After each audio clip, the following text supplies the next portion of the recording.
Welcome everyone to World Gone Weird. Another week, another avalanche of, well, weirdness. Buckle up. Yeah, it's like the world's trying to see how many different ways it can throw a wrench into things. Makes you wonder what's even real anymore. Hopefully, we can sort through at least some of it and maybe find a glimmer of something positive, maybe just some understanding. Understanding? In this economy, honey, I'm just trying to find the humor so I don't lose my ever-loving mind.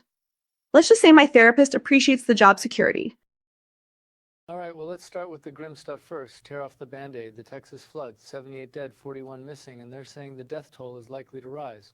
Camp Mystic, a girls' summer camp, got absolutely hammered. Horrific. Just absolutely horrific. That poor camp. I saw some pictures. The Guadalupe River just swallowed everything. And all those kids, I just can't imagine what their families are going through. It's heartbreaking, those stories about the campers and the first responders, like that 16-year-old firefighter who died trying to help. It really brings home the human cost of these disasters. I mean, a 16-year-old. That's barely a kid himself. Seriously, you go out to help people and you get taken by a flood. Texas officials and the NWS are pointing fingers at each other for not doing enough, which begs the question, who is to blame in this scenario? That's the thing, right? The article mentions questions piling up about whether flash flood alleys should have done more to prepare, like evacuating local summer camps. I read that the Guadalupe River swelled more than 26 feet in less than an hour. That's insane. I wonder what the predictive models look like, what data they were working with. It seems like they didn't account for that rapid rise in that specific area. How robust are those models really? See, that's what I'm wondering. This wasn't some unpredictable, out-of-nowhere thing, right? Texas is known for flash floods. So why wasn't there a better warning system? The National Weather Service put out a flood watch, but some are saying it wasn't enough, that they didn't adequately convey the extent of the danger. And Trump's cutting the workforce, was that a factor? Makes you wonder. Well, the article said emergency resources were activated early, and they put out warnings on social media. I mean, it's easy to Monday morning quarterback, but it's so hard to predict exactly where and when these things will hit. But it sounds like NDW should take another look at their early stage emergency plans. A full review? Oh, I'm sure that will get right to the heart of the matter. I'm just imagining all the paperwork, all the bureaucracy. Meanwhile, people are still missing. Also, can we talk about the phrase flash flood alley? It's like they're inviting disaster. The speed of the flood is what gets me. It's 26 feet in under an hour. The existing models for predicting flash flood risks may need refinement. Maybe they need to incorporate more sophisticated measures of precipitation intensity, terrain-specific runoff characteristics. Okay. Yeah. Something. Right, because the National Weather Service's warning might have been insufficient or delayed, which calls into question the efficacy of existing communication protocols.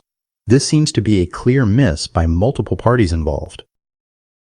Yeah, and how do you effectively communicate that risk to people, especially tourists or those camping, who might not be familiar with the local conditions?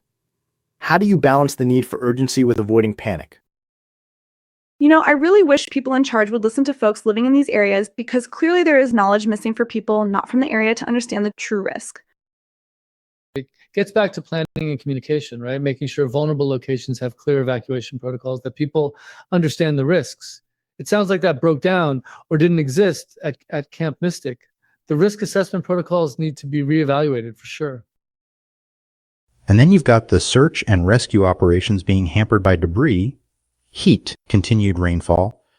Makes you wonder if resource allocation is dynamically adjusted based on real-time data? Is there even a system in place to do that effectively? Hopefully, you'd think with modern technology, we'd have systems in place to get a clear real-time picture of what's happening and adjust resources accordingly. Drones with thermal imaging, predictive models for debris flow, all of that. Predictive models.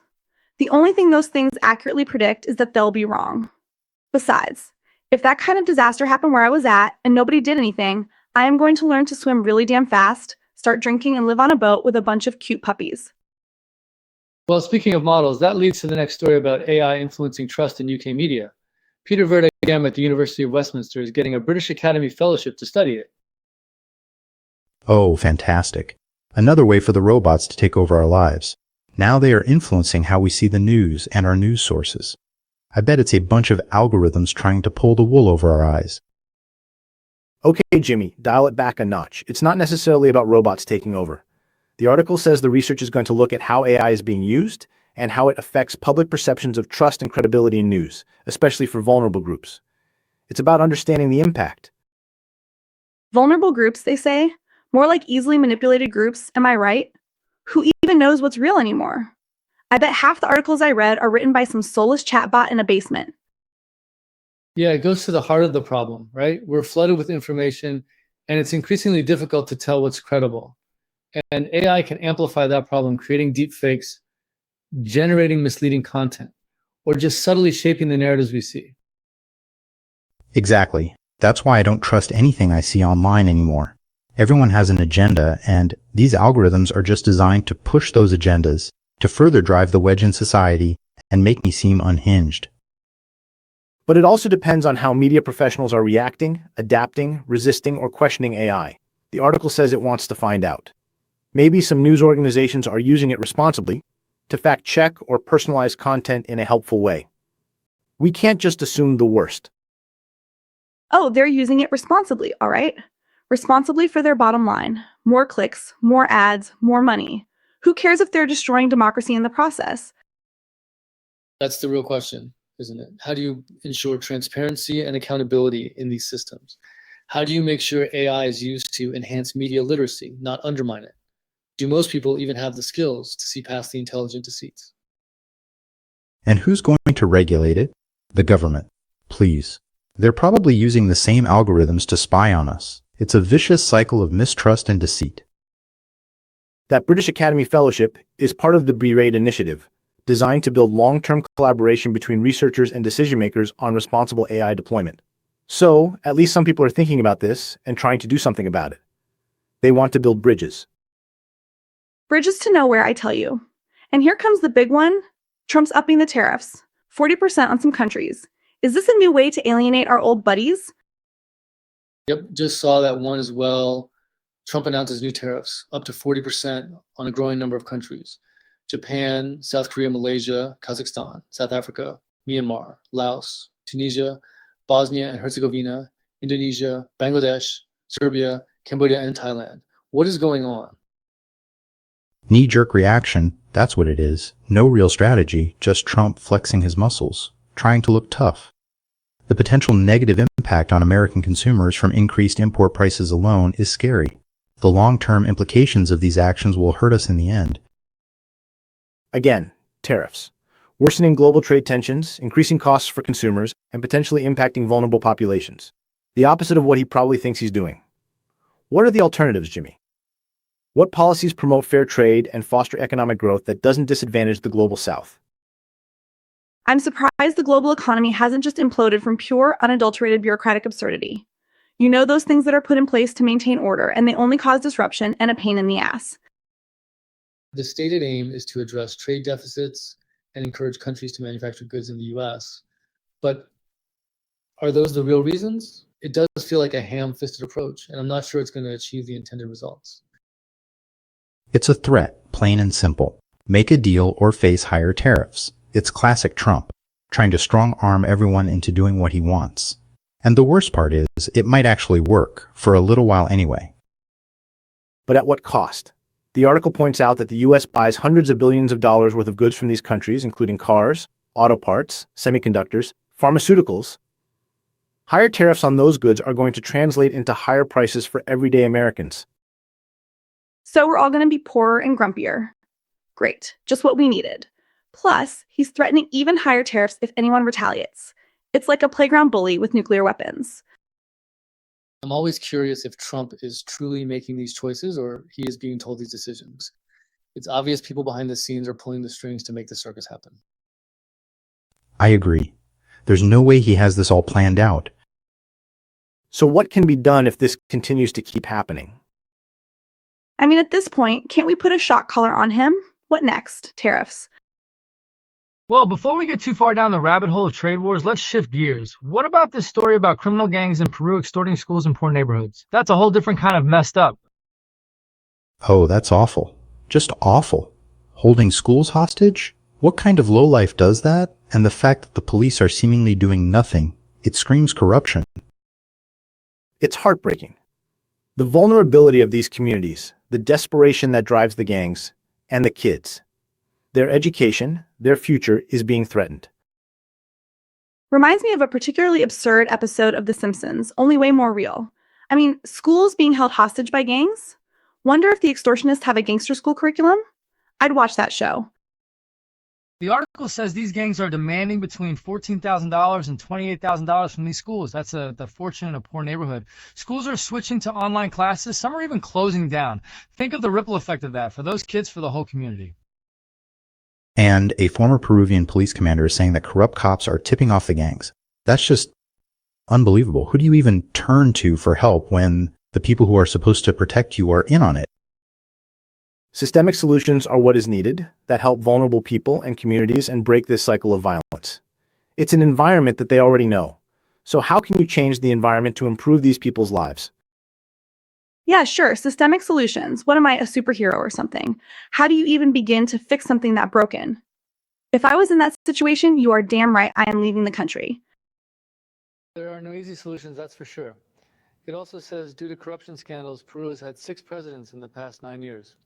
Political instability makes things worse, right? A breakdown of law and order, a lack of trust in institutions that creates the perfect environment for crime to flourish. And the gangs are now targeting soup kitchens, demanding protection money. How low can you get? Extorting people who are just trying to feed the hungry. But there's also some pushback. It is good to see. This woman, Carla Pacheco, who runs a grocery store, is refusing to pay the extortion money even after they decapitated her cats. That takes incredible courage. And that is really terrible. Oh yeah, I would be out, but I agree to be that brave takes courage. Also, what does any of this have to do with our topic?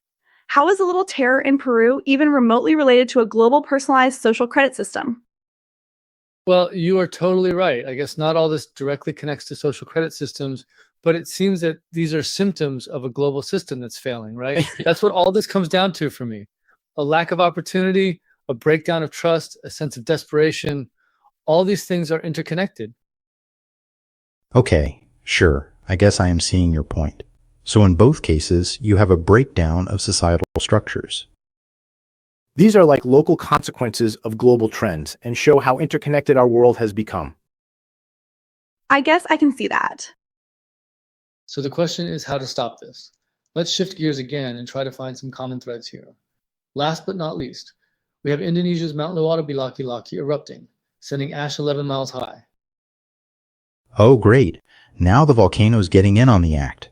You'd have to think about it as an act of God. It's a stark reminder of the unpredictable forces of nature and the potential for disruption. How can we improve early warning systems and disaster preparedness in these areas to minimize the human and economic costs of such events? Nature's a real pyrotechnic enthusiast, isn't it? Someone should write a play about it, or at least a really bad action movie. It says the volcano has been at the highest alert level since last month, but still 24 flights serving between Bali and Australia, Singapore, South Korea were cancelled. That creates a knock-on effect. Supply chains get disrupted, people get stranded, businesses lose money. So now we have to worry about volcanic ash on top of everything else. Is this a result of climate change or a natural, pre-existing geological process? It really shows we need a well-defined disaster response protocol that is more proactive and less reactive. Exactly. And it's not just about having the protocols in place, but also about communicating the risks effectively to the public and to airlines so they can make informed decisions. The speed of communication is key. That's what needs to be looked into. The volcano activities were the result of the accumulation of hidden energy due to a blockage of magma in the crater, which reduced detectable seismic activity while building up pressure. This shows we need to find better ways to predict catastrophic events. You have to also look at the potential risks associated with such events and establish a well-defined disaster response protocol that is more proactive and less reactive. This has disaster written all over it from the start.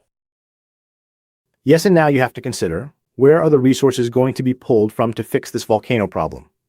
With so many issues arising all over the world, resources are becoming increasingly tight.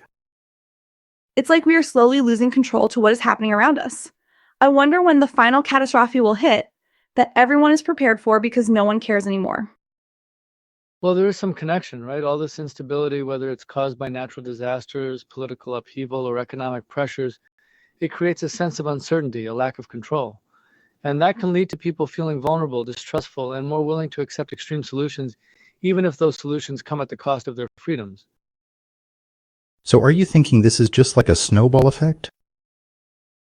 And you have to remember that every single little bit adds to the total situation of each of these crises. You can't have a stable world when there is an imbalance somewhere. This has been interesting. Can we call our world gone slightly off its rocker now? There it is. Well, on that slightly depressing note, I guess that's all the time we have for this week. Thanks for joining us on World Gone Weird. Stay skeptical, stay informed, and try to find a little bit of hope in the chaos. Yeah, keep questioning everything. Don't just blindly accept what you're being told. And try to find some good news to balance out all the bad. It's out there somewhere. Remember, there is still a lot of good happening in the world as well. Please try to focus on all the positives in your life and look to help those in need. Take it one day at a time, stay connected with your communities, and keep working towards a better future.